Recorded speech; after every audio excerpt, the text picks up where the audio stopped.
ایک آدمی ایک گھوڑا اور گدھا لے کر بازار کی طرف جا رہا تھا اور اپنا تمام سامان گدھے کے اوپر لادا ہوا تھا۔ گھوڑا اور گدھا یوں ہی چلتے جا رہے تھے کہ اچانک گدھے کو بہت تھکن محسوس ہوئی اور وہ رک گیا، اور اس نے رک کر گھوڑے کو کہا، بھائی گھوڑے، ایسا نہ ہو کہ اگر آدھا سامان تم اپنے اوپر میرا رکھ لو تاکہ میری بھی کچھ مدد ہو جائے۔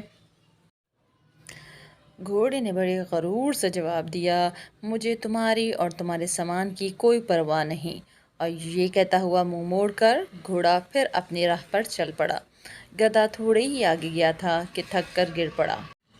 یوں مالک نے تمام سامان گدھے کے اوپر سے اٹھا کر گھوڑے کے اوپر لاد دیا، اور گھوڑے نے بہت ہاتھ پاؤں چلائے لیکن مالک کے ڈنڈوں کے سامنے اس کی ایک نہ چلی، اور گھوڑا یہ سامان لے کر بازار کی طرف جانے لگا۔